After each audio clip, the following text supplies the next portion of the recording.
Hello! So the last couple of episodes we've been looking at Netflix Bless and going over generating shortlist certificates to go onto EC2 instances. Today I want to quickly, hopefully it'll be quick, go over the Bless lyft client. So I've been going over this, breaking down this blog, this tasty cider blog here. And it's basically a blog that lets you use the actual lyft client. So we're going to basically follow this today and go through it in depth a little bit more. One thing I'm not going to do in this episode is use this Python here. There's going to be no polling. We're not going to be using a Bastion either. We're just going to be logging on straight away onto an EC2 instance, but also having two-factor authentication enabled. So the first thing we want to do is actually clone the actual Bless client. So if you go to the lyft Python Bless client, git clone it, and I've already done that. Into this here, what you're going to need to do is create a blessclient.config, which you can just basically rename this config.sample. If we go into that,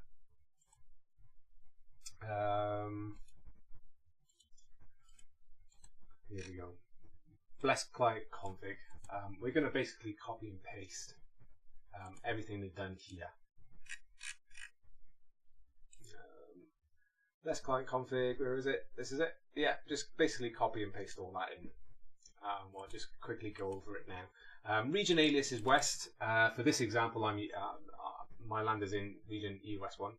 Everything is EU West 1 basically. So I've got a region alias West, and down here I've got a region West, and AWS region EU West 1, and a KMS auth key. This is where I'm going to go over a little bit more that this actual guide doesn't really touch on that much. If you go at the top, there's like a note on KMS keys. Helpful reader pointed out that we use the same KMS key to encrypt the CA key password, and that one is actually used in this guide to actually create a KMS auth token as well. So don't do that at all. You need a brand new KMS key. I've already done that.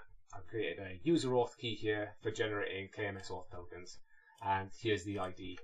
And within my bless deploy config, I've got that ID in there.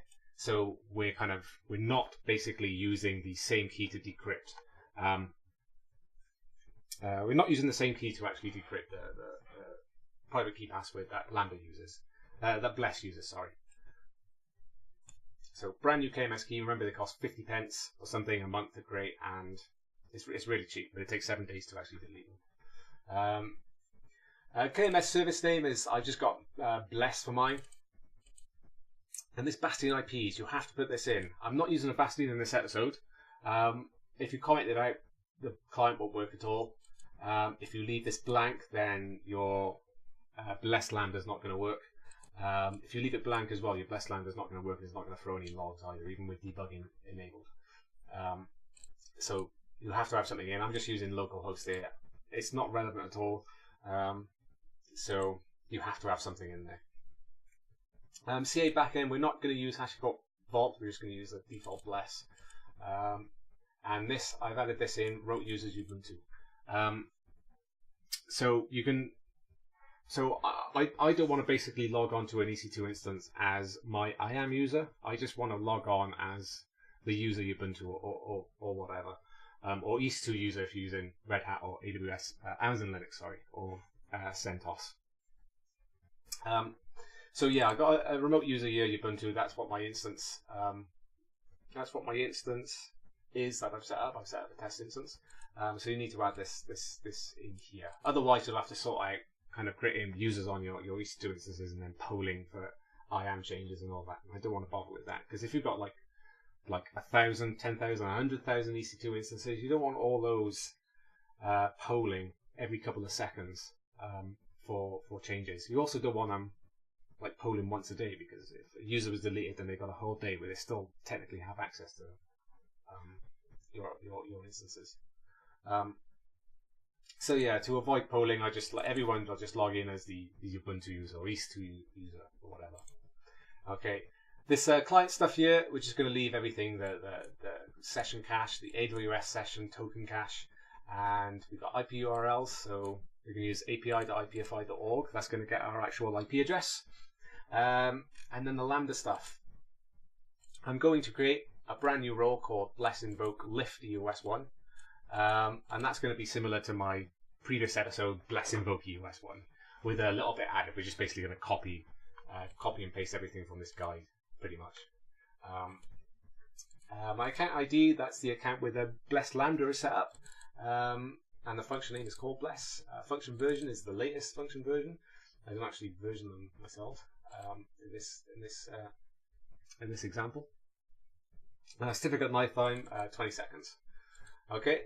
Another thing you need to do. So that's the bless client config, and all we need to do is make clean client,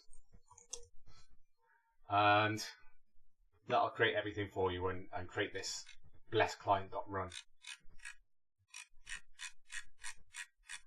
Okay, while that's going on, next thing we need to do is go back to your actual bless folder. Last couple of episodes we've been looking at bless deploy config in the lambda configs folder. So this is the actual bless, the Netflix bless folder. Because what we need to do is Netflix bless project, sorry. And what we need to do is enable KMS auth. So previous episodes this was all commented out, but we've uncommented them now. So use KMS auth true, and the KMS auth ID is the one I just showed you on KMS console, the brand new user auth that we're going to use to generate KMS auth tokens. KMS auth service ID is the to context as bless. We're just going to keep it as bless, simple as possible. And the remote usernames allowed going to be Ubuntu, EC2 user, or CentOS, because we're not creating users on the boxes. We want to just be able to log on as Ubuntu or whatever. Okay, and for that you're going to have to do a make publish and re-upload your Lambda. I've already done that. So let's just go straight into the actual roles. Roles and policies. The first policy I'm going to create is bless STS EOS1. It's already been created for me, or rather I've already created it, and that is going to let a user assume a role, and the role it's going to let a user assume is this bless invoke EOS1. I haven't created that yet. Okay, but this is basically on the guide. STS assume, yeah. Nope, that's not it. Assume role. Yeah, this is pretty much copy and pasted here, but this role here is going to be the bless invoke role. So yeah, it's just a straight copy and paste. Okay, and that's what that is there. Okay, but obviously we need to create this brand new role and policy to go with it. I'm not sure I've actually created that one. No, so we're going to have to create that policy. JSON, we're going to go to this practical guide. Assume role. This is it, is it? No, that's the Lambda. We're going to search for his bless invoke role. Here we go. Okay, this is the policy that we're going to actually create. We're going to copy this and paste it into our JSON. Obviously, it's going to be really, really easy to just use your Terraform or Terragrant as he has. I'll put up a Terraform script as well with all this on. We're going to delete this extra $sign here, delete that extra $sign. Account ID. What's my account ID? Is that.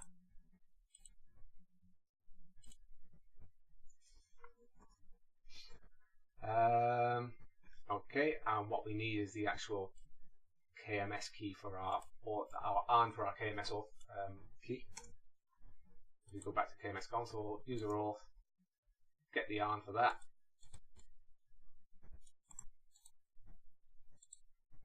And paste that in there.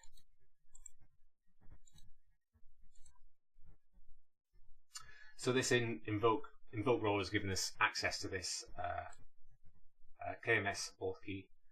This KMS key allows us to create a KMS auth token, and we also need to invoke the bless lambda as well. So we need the yarn for that, which I'll have here somewhere. There it is.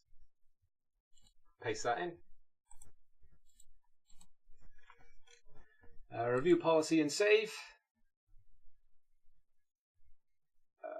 We're going to call it bless invoke lyft EU West 1. Create policy. And now we need to create a role with that policy attached. So I go on to create role, and this time I'm not gonna, my Bastion isn't gonna be using it. It's gonna be me using it and my account. Again, I need to copy and paste the account number in.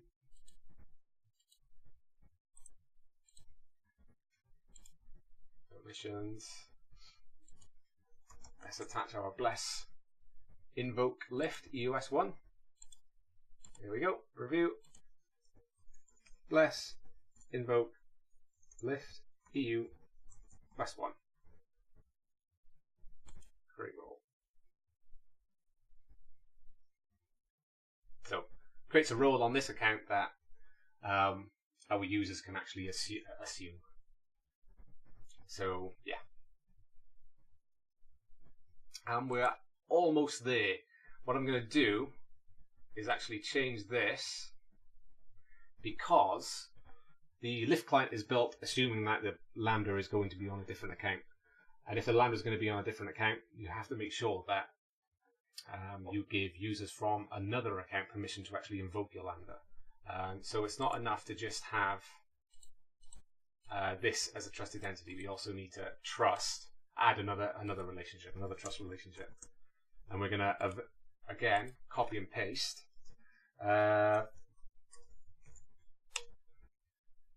this here.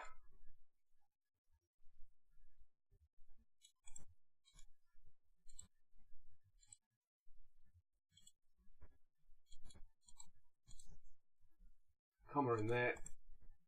I'm going to paste that in. Whoops.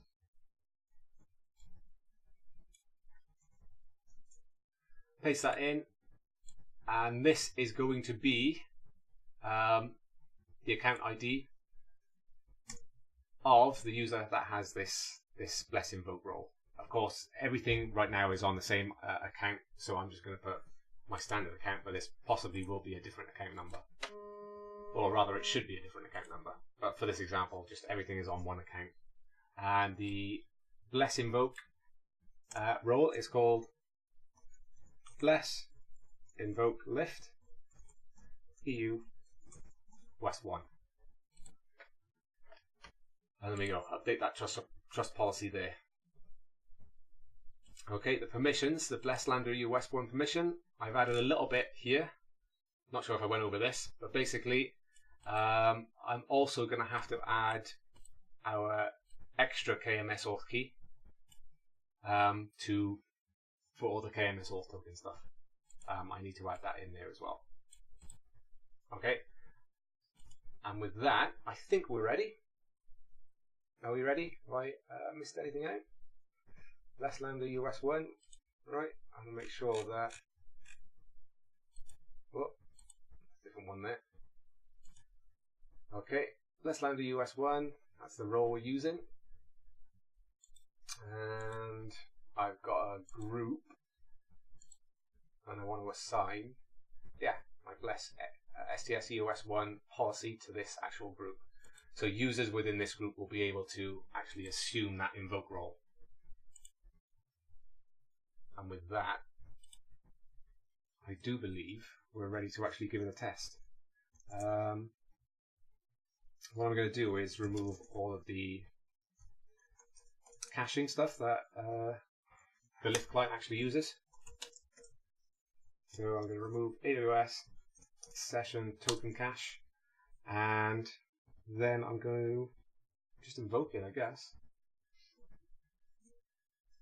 So we do a bless client.run, and we want the region west. my West alias. Enter your MFA code. Obviously, users within that Bless group are going to have to have MFA enabled. If they don't, they won't be able to use it. And if you've got MFA enabled, you'll probably use the Google Authenticator app on your phone, which I have. 332457. That's my auth code. And here it is, hopefully generating a certificate for us. Yep, there we go. Certificate actually generated. And I've got an EC2 instance already set up there. So we're going to log directly onto that EC2 instance. And there we go. I created an EC2 instance before the episode and added the trusted user certificate authority keys and that. I didn't do anything else, so no Python script, no polling at all. It's just a EC2 instance, and your users can access it as long as they got MFA assumed set up. But this actual guide assumes that you're going to have unique users for every single EC2 instance and poll. But I just don't think that's very practical if you're going to have potentially hundreds of thousands of instances all polling every couple of seconds. It seems quite ugly to me. I'd rather go without polling. It's all right polling with a bastion because you only have like 2 or 3 bastions, whatever. But polling, having like potentially thousands of instances polling, it seems quite ugly. And that's it for this episode. That's literally everything. I'm going to move on now to next episode. I'm going to probably move on. That's it for the whole blessclient stuff. Maybe in a while there's like a Go blessclient as well. I might look at that at some point. Maybe not. I'm not sure. I haven't looked at it yet. But that's it. Next time, I don't know. I'm going to go back to a little bit of coding for next episode, and we'll see. But thank you for watching.